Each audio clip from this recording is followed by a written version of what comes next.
ನಮಸ್ಕಾರ ವೀಕ್ಷಕರೇ, ನೀವು ನೋಡ್ತಾ ಇರುವುದು ಸುದ್ದಿ .ನ್ಯೂಸ್. ನಾನು ಅದ್ವಿಕಾ. ವಿದ್ಯಾರ್ಥಿಗಳ ಸರ್ವೋತ್ತಮುಖ ಬೆಳವಣಿಗೆಯತ್ತ ಮತ್ತೊಂದು ಹೆಜ್ಜೆಯಾಗಿ ಕಿನ್ನಿಗೋಳಿಯ ರೋಟರಿ ಆಂಗ್ಲ ಮಾಧ್ಯಮ ಪ್ರೌಢಶಾಲೆಯಲ್ಲಿ ನೃತ್ಯ ತರಗತಿಗೆ ಚಾಲನೆ ನೀಡಲಾಗಿದೆ. ಶಿಕ್ಷಣದ ಜೊತೆಗೆ ಕಲಾ ಚಟುವಟಿಕೆಗಳ ಮಹತ್ವವನ್ನು ಗಣ್ಯರು ಈ ಸಂದರ್ಭದಲ್ಲಿ ಒತ್ತಿ ಹೇಳಿದ್ದಾರೆ.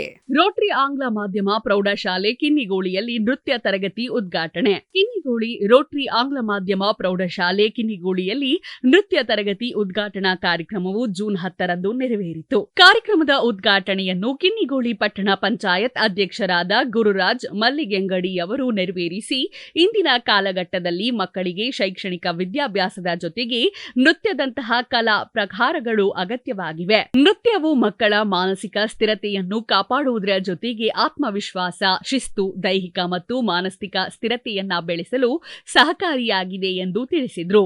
ಇದೇ ಸಂದರ್ಭದಲ್ಲಿ ಕಿನ್ನಿಗೋಳಿ ಪಟ್ಟಣ ಪಂಚಾಯತ್ ವತಿಯಿಂದ ಏಕಬಳಕೆ ಪ್ಲಾಸ್ಟಿಕ್ ಬಳಕೆಯನ್ನ ತ್ಯಾಜಿಸಿ ಪರಿಸರ ಸಂರಕ್ಷಣೆಗೆ ಎಲ್ಲರೂ ಕೈಜೋಡಿಸಬೇಕು ಎಂದು ಮನವಿ ಮಾಡಿದರು. ಕಾರ್ಯಕ್ರಮದ ಅಧ್ಯಕ್ಷತೆಯನ್ನು ವಹಿಸಿದ್ದ ರೋಟರಿ ಕ್ಲಬ್ ಕಿನ್ನಿಗೋಳಿಯ ಹಿರಿಯ ಸದಸ್ಯರಾದ ರೋಟರಿ ಸತೀಶ್ ಚಂದ್ರ ಹೆಗಡೆರವರು ಮಾತನಾಡಿ, ರೋಟರಿ ಸಂಸ್ಥೆಯು ಕಳೆದ 39 ವರ್ಷಗಳಿಂದ ಈ ವಿದ್ಯಾಸಂಸ್ಥೆಯನ್ನ ಯಶಸ್ವಿಯಾಗಿ ಮುನ್ನಡೆಸಿಕೊಂಡು ಬಂದಿರುವ ಬಗ್ಗೆ ವಿವರಿಸಿದರು. ಶಿಕ್ಷಣದ ಜೊತೆಗೆ ವಿದ್ಯಾರ್ಥಿಗಳ ಸರ್ವೋತ್ತಮುಖ ಬೆಳವಣಿಗೆಗೆ ಪೂರಕವಾಗುವ ವಿವಿಧ ಪಠ್ಯೇತರ ಚಟುವಟಿಕೆಗಳನ್ನು ಸಂಸ್ಥೆ ನಿರಂತರವಾಗಿ ಹಮ್ಮಿಕೊಳ್ಳುತ್ತಿರುವುದಾಗಿ ತಿಳಿಸಿದರು. ಕಾರ್ಯಕ್ರಮದಲ್ಲಿ ರೋ ಪ್ರವೀಣ್ ಸಾಲ್ಯಾನ್, ರೋ ಹರೀಶ್ ಶೆಟ್ಟಿ, ಆಡಳಿತಾಧಿಕಾರಿ ಭರತ್ ಕುಮಾರ್ ಹಾಗೂ ನೃತ್ಯ ತರಬೇತುದಾರರಾದ ಬಬಿತಾ ನರೇಶ್ ಉಪಸ್ಥಿತರಿದ್ದರು.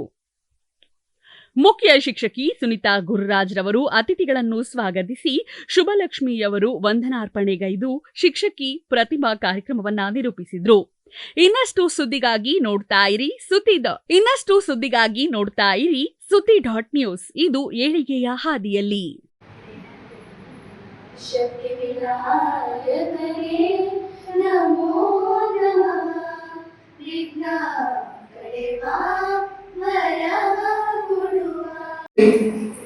Wish you all the students who are writing out for this class.